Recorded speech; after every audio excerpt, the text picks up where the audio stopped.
Again, this webinar is going to be our CMMC 2.0, what we know so far and how it affects you. My name is Michael Frieder. I'm the president of On-Call Computer Solutions. I'm a cybersecurity expert and also a CMMC registered practitioner. I really appreciate everybody joining us. We've got offices all over the East Coast. We serve clients really worldwide now. It's our privilege and pleasure to be able to help defense contractors, the defense industrial base, and those who are in need of superior compliance and cybersecurity help to better manage technology and navigate DoD's always fun set of rules that are ever changing. So cool. Let's dive in. What I'm going to do is we're going to talk about what this webinar is and what this webinar is not. Number one, what is not is it's not going to be another webinar that just regurgitates facts that have been out since last Thursday. I'm going to do my best to filter out all of the stuff, if you will, that the DoD has put out since last Thursday, that CMMC has put out since last Thursday. And I'm going to gear this webinar towards the small to mid, even large cap size defense contractor. And I'm going to deliver, the filtered information that I think is important for you to know and understand. That way, you can know what you need to know to take the actions that you need to take and how this thing affects you and all of that good stuff. So again, I just want to, kind of reiterate, we're not going to just sort of, throw out a bunch of facts you already know if you've looked into this at all. You'll also get, again, no line by line analysis of the changes. We're open to taking questions at the end if there's something that I miss. And most importantly, there's not going to be a bunch of fluff recycled from the CMMC on what happened. So again, I'm not going to spend 10 minutes patting myself on the back about what a great program we've developed here. So what the webinar is going to be is, number one, it's common sense update on what changed, right? Ultimately, at the end of the day, we are all practitioners. We have to support these companies, the IT, the information, the compliance, the security, all of these things we are tasked with being able to supply. And so we're going to be talking a lot about what the real world effects are of that and what the real world is doing, working with primes and the DoD directly. So again, if you're one of those companies, you're in the right place. We're also going to deliver an understanding of what we are advising our clients to do and not do at this time based on CMMC 2.0 and the DoD's direct guidance to the CMMC community of consultants, right? So this is some information that you may or may not be able to hear unless you're, sort of a CMMC registered practitioner, a C3PAO. And again, I think there's some information that we've been able to receive from them that may just not quite be public. So again, the idea is we're going to pass on everything that we know about this and try to get you, the most up-to-date inside information we can. Of course, we're going to, as I always do, we're going to give you some of our own personal observations and opinions on the reality of the situation. I think compliance is a really wide-reaching topic. And I think that one of the things that we're really, really good at is distilling this down to what you actually have to do and what you really need to understand versus sort of some of the noise that winds up being put out there pretty frequently. So you'll again get our observations and opinions on the reality of what's going on. And I'm sorry, I'm having a little bit of a problem with the focus of my webcam. So if I come across a little bit blurry, maybe I'm getting old, maybe my eyes are blurry. So cool. Little quick disclaimer. I always like to have a little fun here. The entire webinar and any content associated with it has not been reviewed by the DoD or CMMC. It contains both facts and opinions based on calls, years of experience working with and advising hundreds of defense contractors on matters of compliance, cybersecurity, information systems management. I'm Mike Frieder. I'm a CMMC registered practitioner and cybersecurity expert. Team at On Call has experience advising companies of all kinds worldwide on matters of information security, has a record of 100% success with helping our clients pass NIST SP 10171 DCMA audits. And this webinar is our interpretation of the CMMC 2.0 update and information available so far. Fair warning, not all of CMMC 2.0 is complete. So there are still some things to be finalized. We'll talk a little bit about that. But the information may be subject to change and based on some outstanding issues related to CMMC 2.0, which have not been finalized yet. So I'll talk about those. Again, pretty much the same disclaimer the CMMC themselves really gives. So let's dive into the real meat here. CMMC 2.0. What is it all about? I think it's all about taking a more realistic approach to what is possible to secure the defense industrial base. So top DoD officials got on the horn last night with us, November 9th, CMMC town hall meeting. And what they really started out by saying was, hey, listen, CMMC 1.0 is a really good starting place, but the reality is it was far too ambitious. It's way too ambitious to think that we can go out there and have an outside assessor come in and do a formal certification process of 300,000 businesses and a million subcontractors. It's just not feasible. And, again, if you kind of went through last night and listened to what some of the top DoD brass were saying, they spent a very, very small amount of time explaining why there's a 2.0. But ultimately, I think that's the main reason, is because it's impossible to go out and certify given the breadth of 130 plus controls in CMMC level 3 for a defense contractor. To give you an idea, and I'll touch on this a little bit more, there's only 5 companies right now that are actually certified third-party assessors. I don't know why there's only 5 companies. That seems like an awfully small number. I know that there's a larger class of 75 that I had heard about coming in behind them, but I think it's a good fact to share with you that there's only 5 actual assessors that are certified at this point. Everybody else is in what I'll call a sort of a beta testing phase, or they just haven't made it all the way through the process, which is highly disappointing. The biggest complaint and the biggest reason for modification was cost. They basically got a lot of public comments from small to mid-sized companies that the idea of paying $20, $30, $50, $100,000 to have a third-party assessor come in was just absolutely overly burdensome, virtually impossible for small to mid-sized companies. And there was a real fear factor that an outside assessor would come in and just absolutely scrutinize everything. And I think that's a very legitimate concern, very legitimate, particularly because it's so wide ranging, they could theoretically fail you on virtually anything or any incorrect or correct interpretation of the compliance rules. So there was also some discussion about the credibility of the assessors and the concern that, this could prohibit someone from making a living, running their business, closing deals, et cetera, based on another outside company's opinion with no real retribution on the delays it would cause for them to be certified. Another element they brought up is many companies simply don't handle CUI, and making them certify even at a level 1 is just impractical. It doesn't make any sense. The FAR has been around for years. And again, FAR safeguarding requirements, if you're not familiar with them, there's 15 basic safeguarding requirements. They're not just for defense contractors, they're for anybody doing government contracting. And those really provide a decent foundation for information security. But again, you don't have to really get certified, and that's been around for years. So another thing they did is they basically made level 1 completely self-attestation. Again, I don't think for anyone on this call, level 1 was really something that was on the radar. Everybody's really targeting level 3. That's where you can handle CUI, and that's also where you meet DFARS and NIST compliance. So again, really not a major effect, I think, for most people. CMMC 1.0 complicated information security because it did not align with any other standards either. CMMC 2.0 will completely align with NIST. So what they've also done is, instead of 130 controls in CMMC level 3, they've brought it back down to earth, and they've said, listen, we already have a good standard. And I believe that. That's one of the reasons why OnCall got involved and so in depth with NIST SP 800-171 and the DFARS compliance standards, was because when we as a private company went to look for how do we determine if our clients are secure, we, before all of this stuff with defense blew up, decided that NIST SP 800-171 was a really great framework and methodology for how to be secure. And it's proven its case over the last 4 or 5 years. There hasn't really been any major modification to it. It's pretty amazing. So, again, I think the dropping of the 20 controls, what does that mean for you? Not much, not much. So number one, it's meant to simplify. It's also meant to align with what the current laws already are.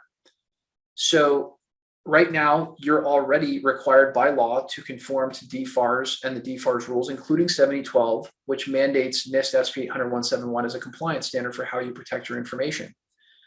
So what they're really essentially saying is CMMC 2.0 will reaffirm that NIST SB 800-171 is the bar. Now, the interesting thing is where those extra 20 controls come from. Well, the extra 20 controls were put in there more or less from a couple of controls that our NATO partners had in some of their compliance in other countries. And it was also put in there to provide clarification to an assessor. As a great example, if you look at CMMC 1.0, it still has 17 controls. Those 17 controls are the same 15 controls that are in the FAR. What's the difference?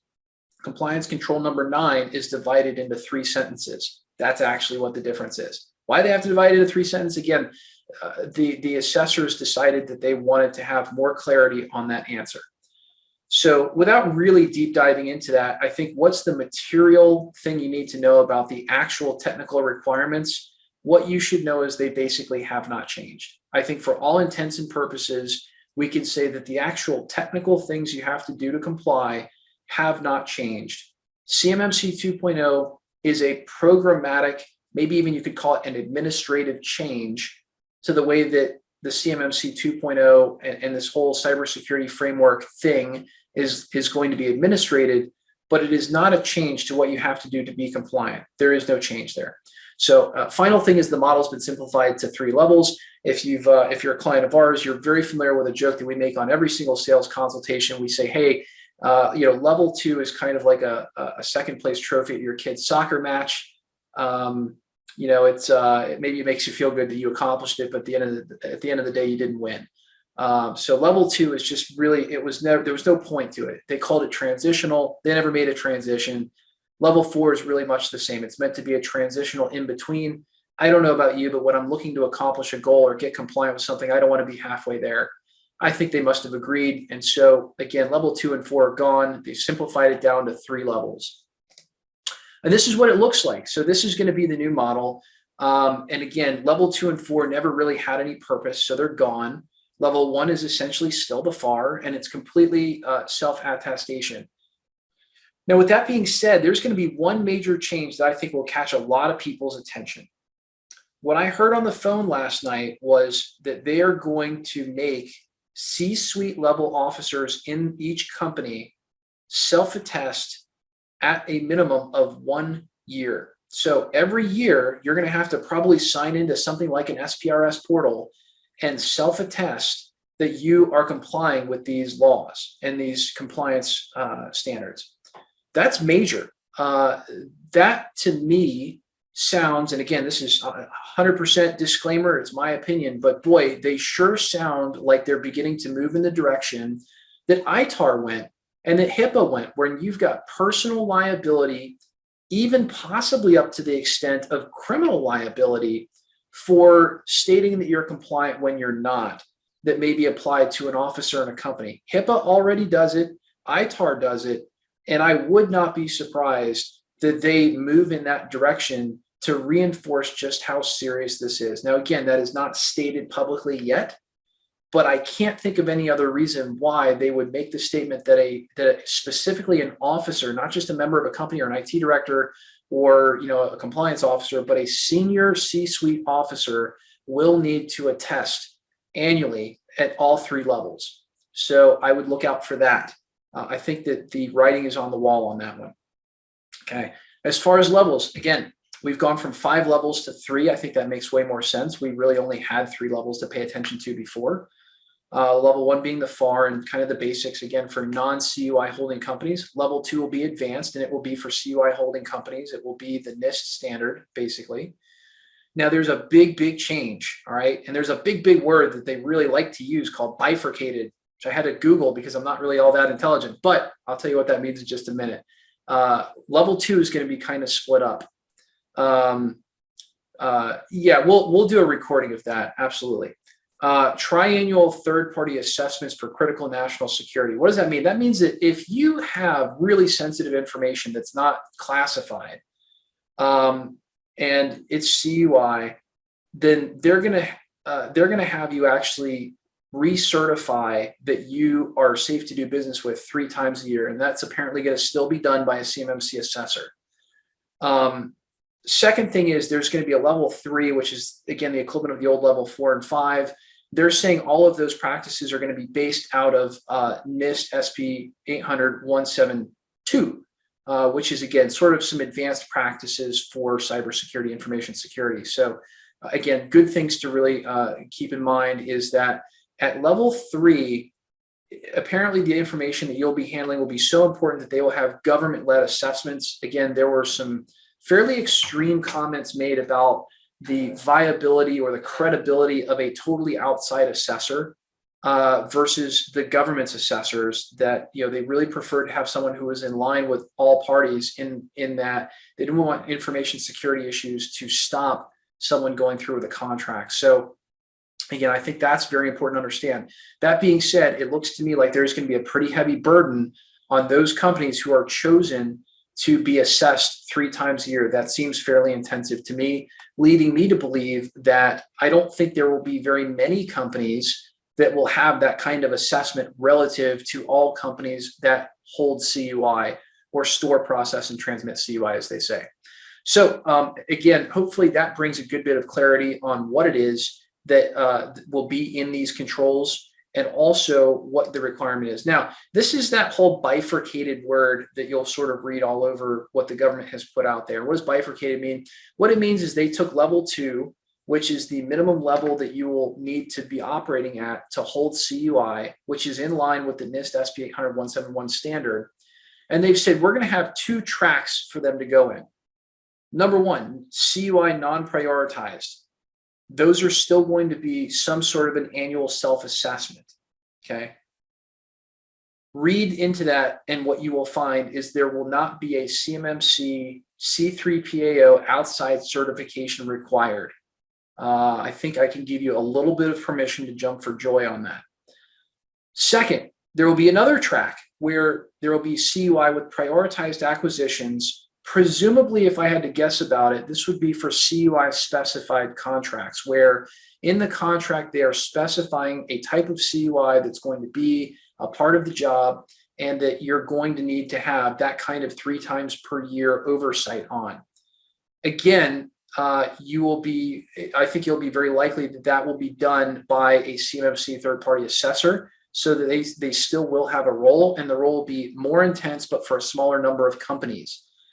Again, everything that I have seen, without there being a direct actual statement from both CMMC and the DoD, is that they're really having a hard time getting private party CMMC assessors.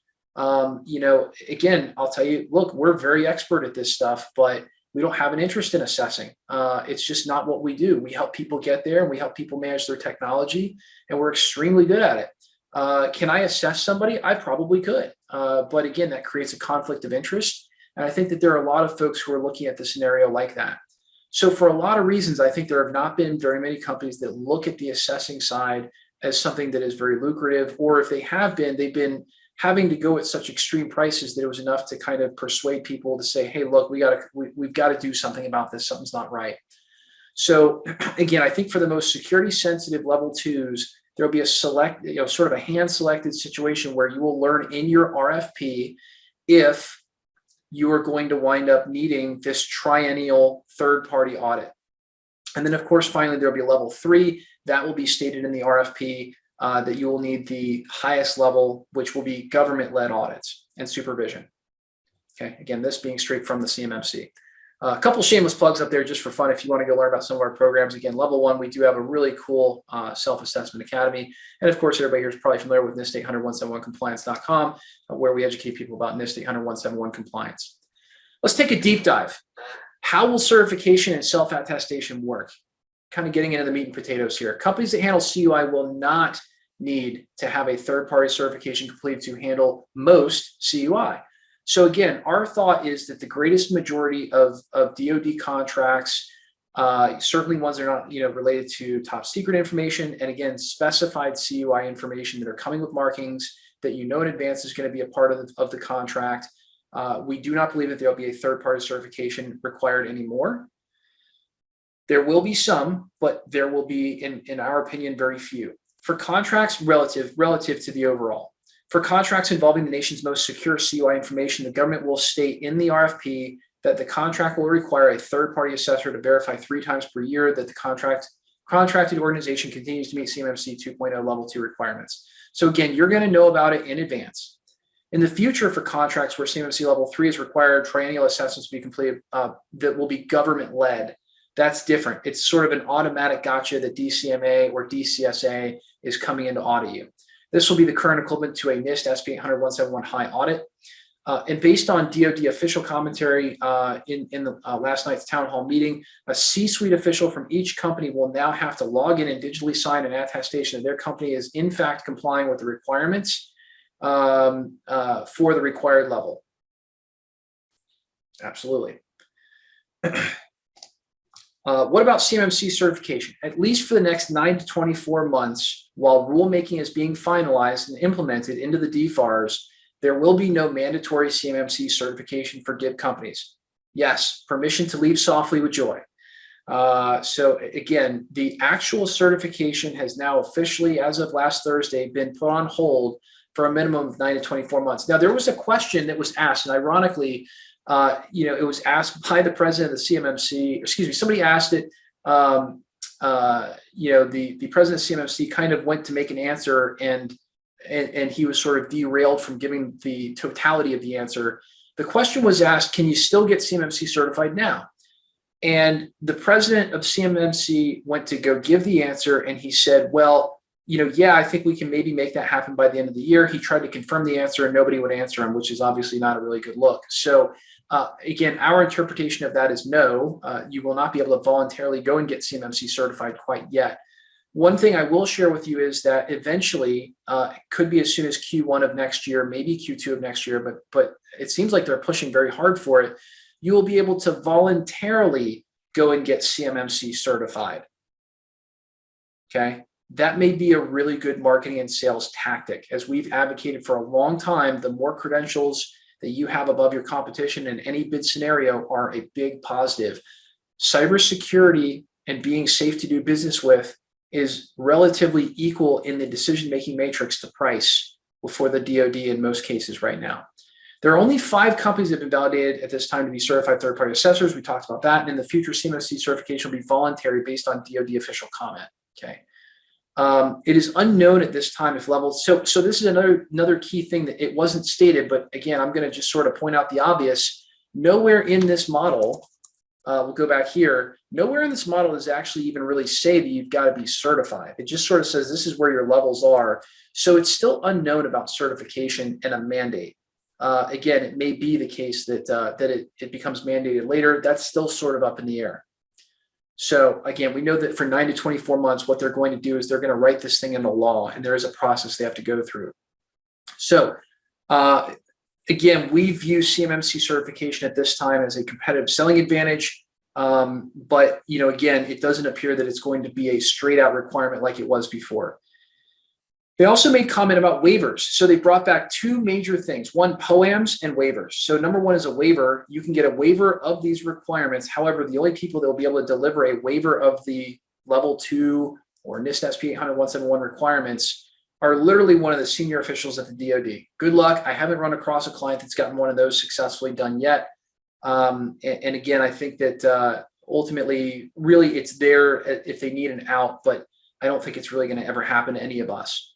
All right, similar to how it works today, POAM items are different. Before, CMMC was a hard go or no go. That was really a problem for a lot of people. Now, you will be able to enter a contract with open POAM items that have not been resolved yet. However, they are stating that there are certain POAM items yet to be released that will need to be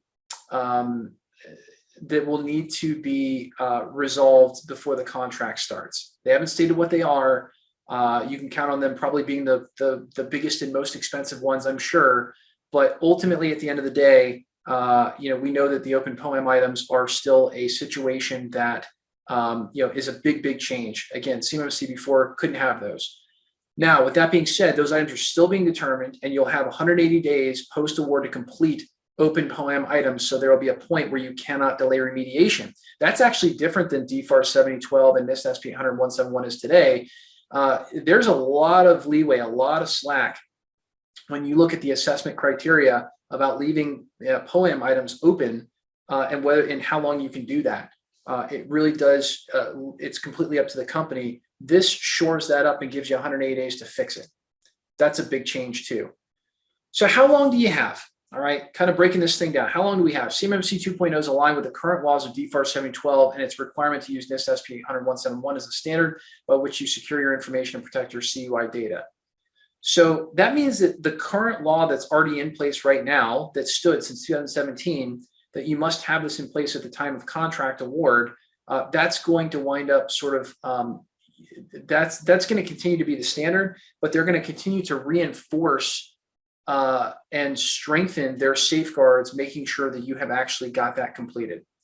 DFARS, NIST, and the SPRS requirement will stand, and CMMC. So that's another thing too. SPRS scores, NIST, DFARS, none of that goes away. That is and has always been the law, and it's not going to change. CMMC 2.0 requirements will strengthen and reinforce self-attestation and verification methods already in place. Expect more accountability, highly similar to the DFAR 7019 requirement to submit an SPRS score. Again, we predict they'll probably have you go in and do self-attestation online, and who knows what else. But there will be, again, more intensive, verification that you will have to attest to. We also believe there is a strong chance that ITAR-like liability may be placed on company officials when they attest. Possible introduction of both civil and criminal penalties for company officials who self-attest when they are not compliant. Disclaimer, this is our opinion. Again, being familiar with how ITAR and some of these other rules sort of advanced, I think it's something to really dive in and keep an eye out for. I think it'll be game-changing and will deliver what the DoD wants if they decide that it's a criminal penalty to attest that you're doing it and then not do it and not have these controls in place. I really would not be surprised. CMMC 2.0 is going to be codified into law within 9 to 24 months. So let me kind of break that down because it's a major change. Before, we had 5 years to get CMMC certified. Now we're only going to have 9 to 24 months before they roll this thing into law. Now, what does that tell us? Well, the last time they rolled a DFARS law, it was 7019. So DFARS 7019 was a law that came in October 4th and was the law by November 30th. That's less than 60 days notice. Okay. I fully anticipate that when this thing is codified, I'll, call me a good guesser, but the last time they gave a 9 to 24 month deadline, it took 22 months to execute. So I think in 22 months, CMMC 2.0 will be codified into DFARS 7021. 7021 right now is CMMC requirement. It's just sort of very blank. If you Google DFARS 7021, you'll sort of see what's there. So I think you've probably got about 22 months to prepare for this. The last time they gave that timeline, 22 months. And then again, but at that point, you're going to have a very, very short amount of time to have these requirements totally in place. Okay, so again, it takes timeline from 5 years to probably about 22 months. I say 24 months in there. DoD officials have stated, and this is this might be the most important aspect. DoD officials last night verified that they believe everyone should already be compliant with this. That is their intention. That is what they believe. If you've got a DoD contractor, you're a sub under a prime, that you should already basically be meeting the 2.0 requirements for level 2. Okay. Quick summary, guys. Cyber attack remains the #1 threat to national security, and it's getting worse. The CMMC and DoD's goal is to fix this, and obviously by bringing the timeline from 5 years down to 2 or less, they are demonstrating just how serious of an issue they think this is. The DoD has simplified CMMC and its 2.0 iteration and sped up the timeline for reinforced verification of meeting these compliance standards to under 2 years, down from 5. The government will be holding senior DIB company officials accountable through personally signed attestation and contractual penalties for noncompliance. The DoD, and again, there was talk about false claims again last night and all the usual things, contract revocation, cancellation, all of those fun things. They're real serious about that. The government will be holding, and guys, if you've got questions, we're running over by about a minute and a half. I will answer them if you want to hang on. The government will be holding senior DIB companies. So we talked about that. The DoD is ramping up its capability to audit DIB companies large and small rapidly, and its intentions to do so are more clear. Again, keep in mind that to meet level 3, they're going to have to hire a whole bunch of auditors in order to meet that requirement for some of their really sensitive information. What are those auditors going to be doing in their spare time? Well, they're going to be auditing the rest of the base. So again, they've been continuing to ramp up their capability to audit. They continue to penalize, and it continues to be a serious issue. If you're doing business with the DoD as a primary sub, the time to get compliant is, well, I'm just going to say yesterday. But meanwhile, if you haven't gotten on the bus, if you don't understand how critically important this is, I encourage you to reach out to us and give us a call. Be happy to, to help with that. But it does take time, and your timeline has just been dramatically shortened from 5 years down to basically about 22 months, I'd estimate. The great news is that for many, not all, a costly outside certification appears to be tabled for now. Do we think it's going to come back?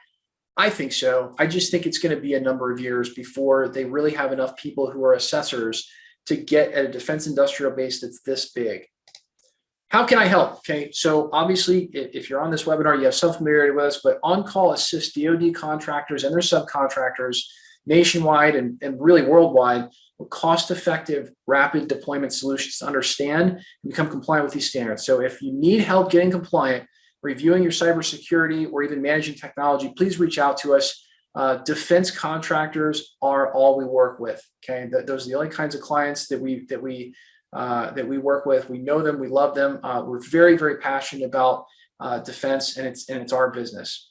On-Call assists contractors, particularly with DFAR 7019 SPRS scoring requirement, 7012, and all of the information security standards, even ITAR as well. On-Call is a resource in guiding you through the complexities of DFAR's information security and compliance and getting prepared for CMMC certification. Again, CMMC certification is not going away. It never costs anything to see how we can help. So again, my email address is there. My phone number is there. As always, I thank you so much for joining us on another action-packed webinar. And again, a lot of information to cover, but hopefully we did a great job here in the last half hour, and we appreciate you being a part of this. What I will do now is I'm going to go ahead and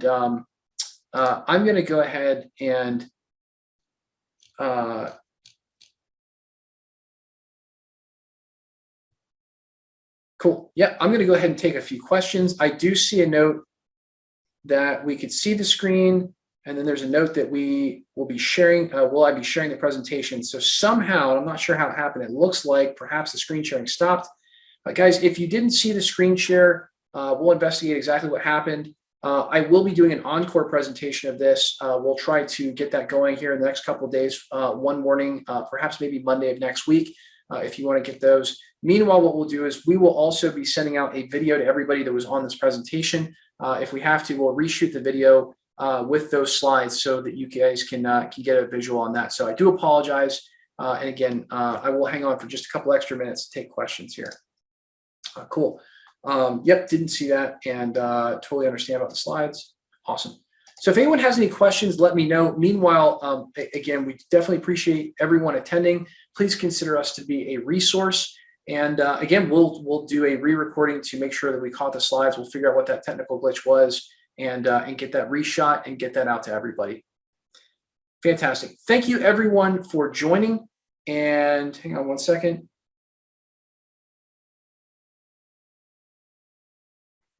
Let's see here. So we got a question from Nathan. It says, 2 of the CMMC 1.02 requirements now dropped, dealt with backups and testing them. Why did they drop those? Are they elsewhere? So the quick answer to that is, number one, no, they are not elsewhere. And number two, they were dropped because what is going on is they have essentially stated that the government's goal is to align CMMC with existing NIST SP 800-171 standard. That's really what their goal is. And they state that for any controls they feel really need to be added, those controls can be added through the NIST organization itself and make it an interdepartment matter. Why are they doing that? Well, the reason is because CMMC was designed at the outset as an organization that would ultimately form an international body, or at least a national body, for accreditation of how a company's cybersecurity is being handled. So in order to do that and not create 15 other standards that a defense contractor has to comply with, and many more standards that a non-DoD contractor has to comply with, they had to sort of choose a baseline and say, hey, listen, you know what, we have a National Institute of Standards, And so it just makes all the sense in the world to run changes through them so that it stays uniform. Because one thing that, again, a lot of people on this call may not know is there are actually a lot of people outside of defense that use NIST SP 800-171. In fact, if you look at PCI compliance, if you look at HIPAA compliance, how they've evolved over the last few years, many new controls have come from this NIST 800-171 standard. I can attest, securing thousands of endpoints, that when this standard is followed, it does an amazing job of fighting off breaches and making systems truly secure. So again, we're huge fans of that aspect of it, and it makes sense that they would drop back. Do I think that you ought to have a requirement to back up in a resilient way? I absolutely do.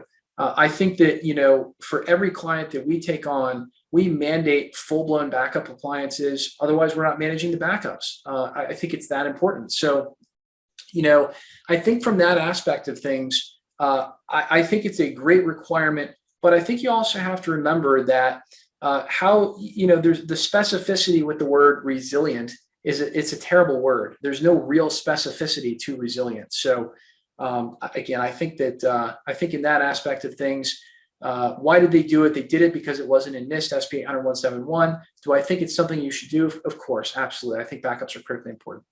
Do we have any other questions? Shout out there in the chat or the Q&A section. Happy to answer them. Otherwise, we'll do a wrap up. We'll give it about 10-15 seconds here. I unfortunately don't have a way to see if people are typing, but I'll kind of assume if there's no more questions that we'll kind of wrap it up. Cool. What's your opinion on email encryption requirements with respect to only in transit or also in the delivery? I would probably have to take a wild guess that this question is probably aimed at some solution similar to Prevail. And I don't know if it is or not, but I'll just kind of throw it out there. Here's where we make our recommendation to our clients. Number one is, and by the way, it's not a CMMC requirement. It's not a NIST requirement. It's actually a DFAR 7012 requirement. If you are operating in Office 365 commercial or any other sort of email platform like Gmail, there is a requirement to move to a system that can appropriately handle that can appropriately handle CUI. And I'll see if I can get a graphic here up on the screen just for the fun of it. If you're sticking around, I'll assume that, that this is important to you. Give me just 1 second. I'll pull a resource here because we love doing that stuff. I'd rather show you evidence than take a wild guess at it. Let's see here. Oops. And into our resources folder here. Oops. There we go. Here it is. Cool. And I will get the screen shared out, so I won't make you take a fake of it. Hang on 1 second. So this is always kind of a shocker to a lot of people that we help. I actually worked with a guy named Gary Jussain who wrote part of NIST SP 800-171 years ago to get clarification on this. He and I talked with Richard Wakeman over at Microsoft, who has their cloud services. Here's the important thing, and you know what? I almost did it again. Here we go. So hopefully you guys can see my screen here, and I'll even do a little annotation. Here's really the part that gets you on Office 365 commercial. Okay. So CUI is a no. And again, just so you guys, in case I didn't share it up at the top here.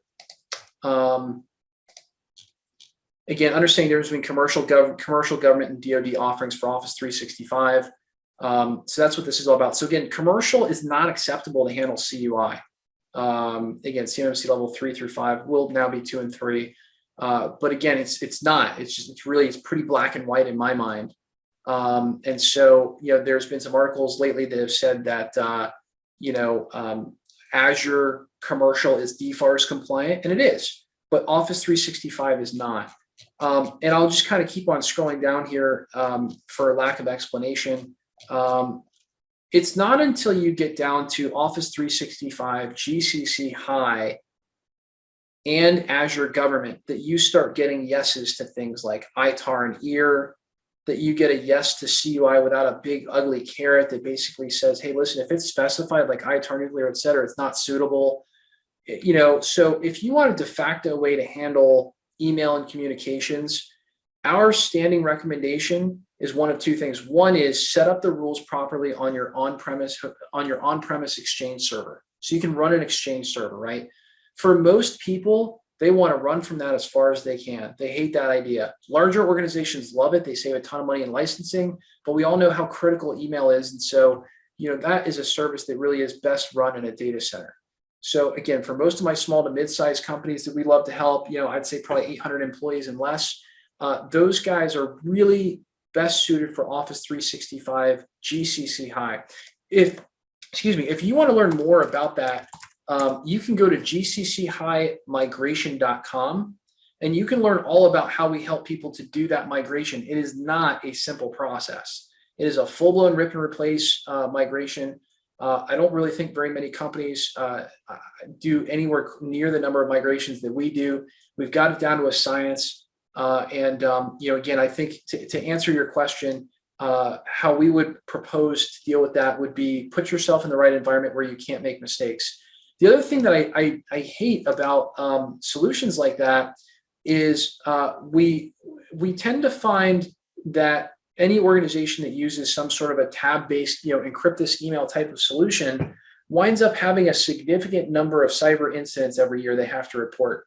The bottom line is you can give people training until they're red in the face, but if there's an option to encrypt versus not, and you send, let's say 50 to 60 emails a day, which is probably about the average, middle manager email account, you're going to accidentally send somebody the wrong email. It's a big fat oops. There's just really nothing you can do about it. So I think in that regard, it's a really tough challenge because to do this right, you kind of do have to take some control out of the user's hands and make it so that the user can't make a mistake. And when it comes to data leakage and cyber incident reporting with the DoD, nobody really wants to have that conversation about how someone accidentally leaked an unencrypted message or sent it to the wrong person. That's even worse. Then we've got to go track down every place that message has been, and it really becomes a disaster. So hopefully that answers that question. Cool. Does anybody have any other questions? Otherwise, we'll head towards wrap up again. Happy to hang around for another couple minutes if there are more questions. Otherwise, again, I sincerely appreciate everybody taking the time. I know that we're way over time. We're kind of into that Q&A section, and really appreciate everybody. Obviously, we are here as a resource, very passionate about helping DoD contractors, and we're just all about helping those in need to get and stay compliant, to get through those audits, and to do what they've got to do. And I don't know if you can hear that in the background, but that is the sound of freedom flying overhead. So it happens a couple times a day. All right, everybody, I don't see any other questions, so I appreciate everyone sticking around. It's so great to see so many familiar faces. I look forward to seeing you on site and in person at our next audit. And if you need anything, please don't hesitate to reach out. We're here to support you guys, help you be compliant, and stay safe out there. Thanks, everybody. We're going to wrap up the webinar now. Have a great day.